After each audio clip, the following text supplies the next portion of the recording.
सत्ता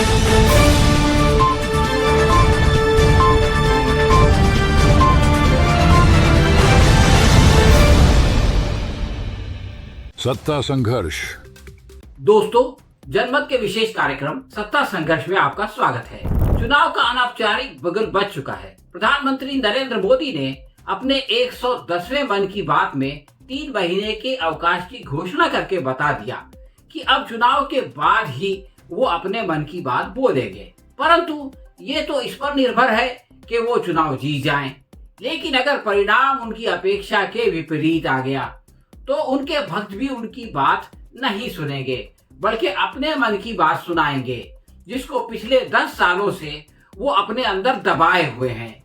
क्योंकि मोदी जी तो किसी को कुछ बोलने ही नहीं देते और सिर्फ अपनी हाँकते रहते हैं। खैर, भक्तों को अपने मन की बात मिलने की संभावना बहुत अधिक है, क्योंकि भाजपा फिलहाल चारों तरफ से घिर चुकी है। इसके सामने इंडिया गठबंधन सर उठाकर खड़ा हुआ है। पीछे अपने ही पक्ष के नाराज लोग छुरा घोंपने की तैयारी कर रहे हैं। दाईं ओर जन आंदोलन का सैलाब उमड़ पड़ा है और बाईं तरफ सुप्रीम कोर्ट एक के बाद एक आघात लगा रहा है। ऐसे में कमल का क्या हाल होगा कोई नहीं जानता।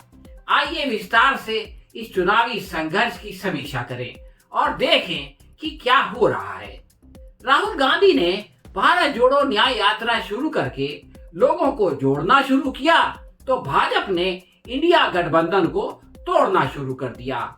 इसको सबसे बड़ी सफलता नीतीश कुमार के रूप में मिल गई और उसने बिहार में अपनी सरकार बना ली, परंतु अपना मुख्यमंत्री नहीं बना सकी।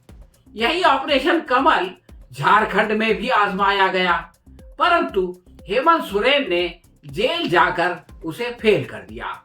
इसके बाद भाजपा ने आरएलडी के जयंत चौधरी पर हाथ मारा, मगर अब वो भी वहां जाकर पछता रहे हैं, इसलिए कि ना तो भाजपा उनको कबूल कर रही है और ना भारतीय जनता पार्टी के लोग उनका स्वागत कर रहे हैं। और ये खबर भी चल रही है कि वो इंडिया में यानी इंडिया गठबंधन में घर वापसी की सोच रहे हैं। तो इंडिया गठबंधन दिन ब दिन मजबूत होता जा रहा है। समाजवादी पार्टी के बाद तृणमूल और आप के साथ समझौता हो चुका है और शिवसेना और एनसीपी की भी मात्र घोषणा बाकी है। इस प्रकार बीजेपी के गढ़ उत्तर भारत में बड़ी सेंधमारी की तैयारी हो चुकी है। अशोक चौहान और मिलिंद देवरा के बाद कमलनाथ को तोड़ने का प्रयत्न विफल हो चुका है, परंतु बीजेपी के अंदर जबरदस्त नाराजगी पिनप रही है। यूपी में राजनाथ सिंह नाराज हैं और राजस्थान में वसुंधरा राजे मुंह फैलाए बैठी हैं। एमपी में मामा शिवराज चौहान भी शकुनी की भूमिका निभाने की तैयारी कर रहे हैं। महाराष्ट्र के अंदर नारायण राणे और पंकजा मुंडे भी अपने अपमान का बदला लेने की तैयारी कर रही हैं। ये तो खैर सामने और पीछे के खतरात हैं, मगर ये जो जन आंदोलन का खतरा चारों तरफ फैल गया है वो बहुत बड़ा है। पंजाब बल्कि हरियाणा, राजस्थान, पश्चिमी उत्तर प्रदेश के किसान भरे बैठे हैं और वो किसी भी समय दिल्ली पर चढ़ाई की तैयारी कर रहे हैं। उत्तर प्रदेश का बेरोजगार युवा सड़कों पर उतर आया है और योगी और मोदी सरकार की जड़ें उखाड़ने की तैयारी कर रहा है। महाराष्ट्र में मराठा जन आंदोलन उग्र होकर सरकार के लिए मुसीबत बन गया है। मनोज जरांगे पाटिल के बारे में सरकार की समझ में नहीं आ रहा कि अब उनका क्या किया जाए। उनको बदनाम करने की कोशिश की गई, वो नाकाम हो गई। उन पर शरद पवार के साथ मिलने का आरोप लगाया गया, उससे बात नहीं बनी। मराठा समाज सड़कों पर आ चुका है, वो हिंसा पे तुल गया है, बसों को आग लगाई जा रही है और फिर जरांगे पाटिल ने तो इसे ब्राह्मण के खिलाफ मराठा संघर्ष का नाम दे दिया है। तो ये इतनी बड़ी मुसीबत है कि इसके चलते ये जो युति की सरकार है यानी एकनाथ शिंदे, अजित पवार और देवेंद्र फडणवीस की सरकार, इसके लिए दोबारा चुनाव जीतना तकरीबन असंभव हो चुका है और संसद के चुनाव पर भी इसका जबरदस्त परिणाम पड़ने वाला है। तो अब चौथी ओर देखें, यानी चौथा मोर्चा जो है वो सुप्रीम कोर्ट ने खोल रखा है। वो इलेक्शन कमीशन से निकाले जाने का बदला ले रहा है, इसलिए कि पहले इलेक्शन कमीशन में जो है वो प्रधानमंत्री के अलावा विपक्ष का नेता और सुप्रीम कोर्ट के सीजीआई यानी जो है चीफ जस्टिस हुआ करते थे। लेकिन अब सरकार ने एक कानून बना दिया और चीफ जस्टिस को दूध से मक्खी की तरह निकाल कर बाहर कर दिया और इस तरह से पूरे इलेक्शन कमीशन को अपने पिंजरे का तोता बना दिया। तो बहरहाल इस अपमान का बदला तो सुप्रीम कोर्ट को लेना ही है।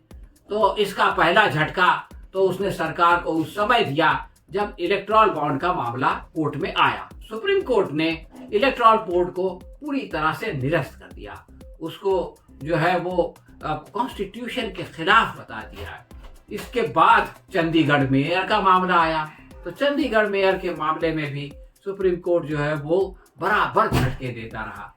पहले तो उसने ये कहा कि भाई इसको जो है वो रोक दिया जाए, उसके बाद उसने उस चुनाव को निरस्त किया और उन्हीं बैलेट पेपर पर दोबारा गिनती करके नया मेयर जो है वो चंडीगढ़ को दे दिया।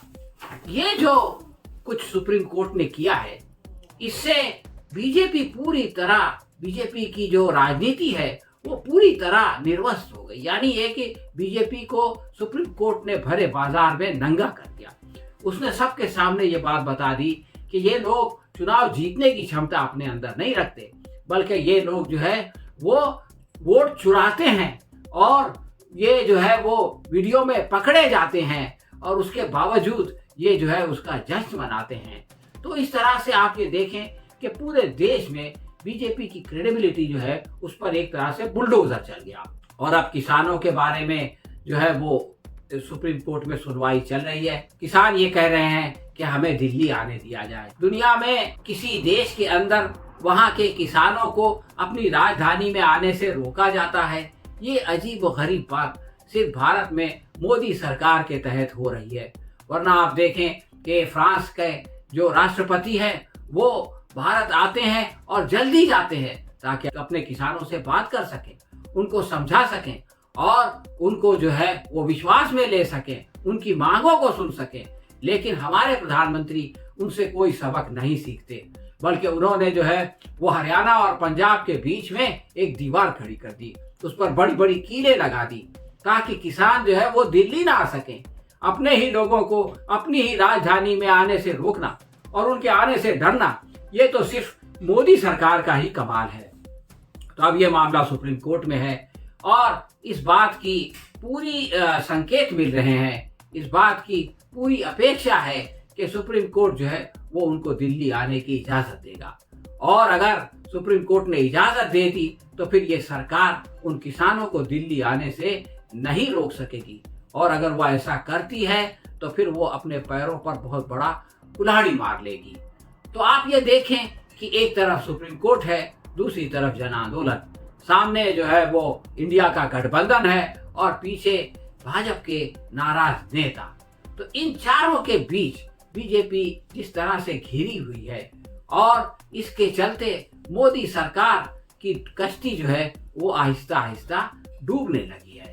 अब उसे बचाने के लिए ये लोग हिंदू मुस्लिम कार्ड कब तक खेलेंगे और अपने आप को डूबने से बचाने में जो है वो सफल हो सकेंगे या नहीं हो सकेंगे, ये तो वक्त बताएगा। लेकिन चुनाव तक ये लोग जो तमाशे करेंगे ये हम आपको आगे चलकर अपने कार्यक्रम सत्ता संघर्ष में बताते रहेंगे।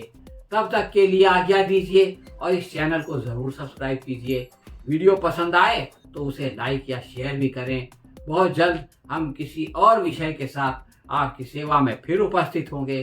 तब तक के लिए आज्ञा दीजिए। धन्यवाद।